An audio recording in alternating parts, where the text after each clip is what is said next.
मैं आपको एक केस के बारे में मैं आपको अपने एक केस के बारे में बताऊंगा। वो मैं इसलिए बताऊंगा, अगर आप मुझसे नहीं भी पूछते तो भी मैं आपको बताता। यमुनानगर की एक 23 साल की लड़की है, हरियाणा की, डेंटिस्ट, फ्रेश पास आउट हुई है, आगे की पढ़ाई कर रही है। उसका मेरे पास फ़ोन आया, पहले मैसेंजर पे टेक्स्ट आया कि I really want to talk to you, I mean it's the last day of my life and I just wanted someone to listen to me once and I think you would be the great person for that.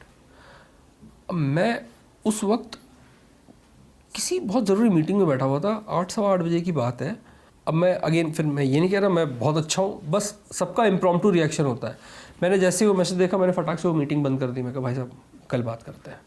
फटाक से बाहर निकला, मैंने उसका number लिया messenger पे, मैंने ताबड़तोड़ कॉल किया। कॉल पे बातें चली। अब उस दिन बात चली 2.5 घंटे हमारी। वहाँ से लेके घर तक, अपने घर की पार्किंग के नीचे तक खड़ा होकर उससे बात कर रहा हूँ। 2.5 घंटे करीब बात चली और बाद में पता चला कि पिछले 8 महीने से उसको एक बिना पाँव की औरत दिख रही है जो हवा में घूम रही है उसके फ्लैट में जहाँ वो रह रही है, उसके घर में। उसके पीछे नहाते हुए वो उसके बाथरूम में घूमती है, सोते हुए उसके ऊपर से क्रॉस करके जाती है। स्कूल वो कॉलेज की बस में जिसमें वो बैठ के कॉलेज जा रही है, बाजू वाली सीट में बैठी है या वो बस से ट्रैवल कर रही है। 8 महीने से उसके साथ ये सिस्टम चल रहा है और बहुत ज़्यादा ख़तरनाक चल रहा है। ठीक है भाई, तो मेरा तो कुछ हो नहीं पाया। मैं सोच रही हूँ शायद अपनी जान दे दूँ तभी इस चीज़ से पीछे छूटे, पर क्योंकि ये चीज़ मुझे डरा बहुत ज़्यादा रही है। तो आपने अपने घर वालों से बात की? तो जैसे मैंने ये बोला वो खूब रोई। मैंने बात की।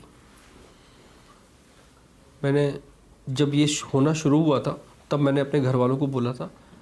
मेरे घर वालों ने मुझे एक आश्रम में डाल दिया, वहाँ मुझे 16 दिन तक रखा कि भाई इसका इलाज करो। और 4थे दिन के बाद से रात में वहाँ का सेवक रूम में आता था और मेरे साथ ज़ोर ज़बरदस्ती करने की कोशिश करता था। और 16वें दिन कोई आए, उन्होंने कहा कि देखो ऐसा है कि तुम्हारे अंदर एक बुरी शक्ति का वास है और मेरा वीर्य उसे साफ कर सकता है। तो बोली, मैं बहुत ज़्यादा डर गई और मैंने बोला ठीक है हम कल देखते हैं। और अगले दिन सुबह मैं किसी तरीके से आश्रम से भाग के मैं घर आ गई।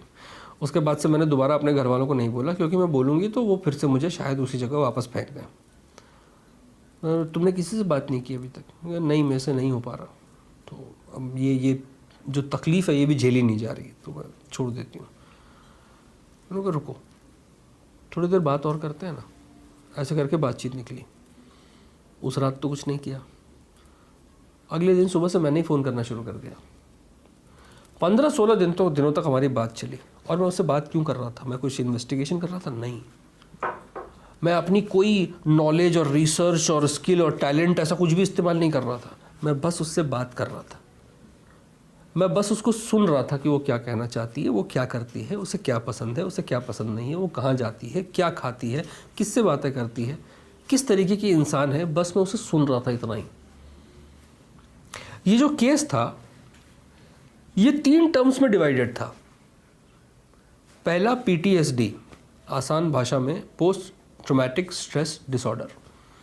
एक ट्रॉमा जब आपको कभी लगता है बचपन में या कभी भी, तो उसके बाद के जो साइड इफ़ेक्ट होते हैं उसे PTSD बोलते हैं। बचपन में उसके साथ जो हुआ वो मैं पूरे शर्मनाक तरीके से कह सकता हूँ, एंड शेमफुली आई कैन एक्सेप्ट, कि भारत में 90% बच्चियों के साथ यही होता है। घर में कोई चाचा, मामा, भांजा, स्कूल टीचर, ये वो किसी ने मोलेस्ट किया। मोलेस्टेशन का मतलब हमेशा रेप नहीं होता, एक साइकोलॉजिकल मोलेस्टेशन भी होती है, वो बहुत ज़्यादा खतरनाक होती है। तो इनका कोई चचेरा मामा था जो उस टाइम पे इनके घर में आके रहता था, वो इसको मोलेस्ट करता था। वहाँ से उसको एक ट्रॉमा पड़ा जो कि धीरे धीरे उम्र के साथ पैराडोलिया बना। पैराडोलिया का मतलब होता है अनजान चीज़ों में शेप देख लेना। जैसे आपने कभी फ़ोटो देखी होगी फेसबुक पे कि हवाई जहाज़ में भगवान शिव बने हुए हैं या साईं बाबा बने हुए हैं। तो एब्स्ट्रैक्ट चीज़ों में शेप आप ढूंढ लेते हैं, इसे पैराडोलिया कहते हैं। तो ये भी एक दिमागी ही हाँ, ये बीमारी नहीं है, ये एक स्किल है इंसान की। जो उसके साथ सामने आती रहती है। कभी जैसे हमारे बीच में कैसे होता है, अब जैसे फॉर एग्जाम्पल आपने देखा होगा बड़ा फेमस एक आर्ट है, इस तरीके से हम अपने हाथ को ऐसे करके शेडो कास्ट करते हैं और शेडो दीवार पे लगती है और हम बोलते हैं ये डॉग है ना? तो वो डॉग थोड़ी है, हमने बता दिया आपको डॉग है और आपके दिमाग का पैराडोलिया उसे कंसीव कर रहा है as a dog, information switch की जा रही है। तो पैराडोलिया सेकंड स्टेज, और थर्ड स्टेज में आ जाता है paracosm. Paracosm is a psychological illness जिसमें एक इंसान अपने लिए एक फिक्शनल कैरेक्टर तैयार करता है जो उसे नुकसान पहुंचाना चाहता हो।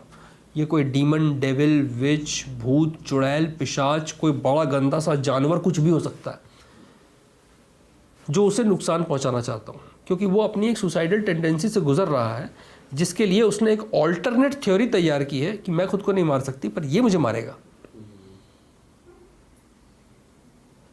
लेकिन इसके बारे में वो किसी से बात नहीं कर सकती क्योंकि कोई समझने को तैयार ही नहीं है।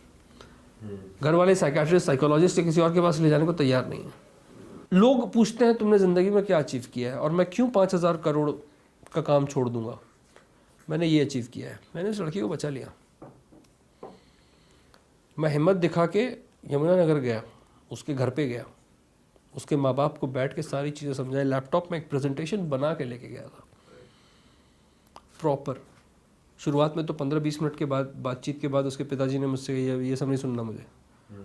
फिर मैंने उनको 10 मिनट तक कन्विंस किया, फिर ऐसे ही चाय पे चाय चलती रही और 2.5 घंटे तक वो मेरी बात को सुनते और समझते रहे। करीब 9 से 10 महीने तक उस लड़की का अलग जगह इलाज किया, वो बिल्कुल ठीक है, अभी एकदम मस्त है। इनफैक्ट उसे शायद इसी फरवरी में उसकी शादी भी है। अरे वाह भाई, क्रेजी यार, रिस्पेक्ट भाई। तो ये कमाया मैंने, और ये जब लेके मरूंगा ना बहुत सुकून से मरूंगा।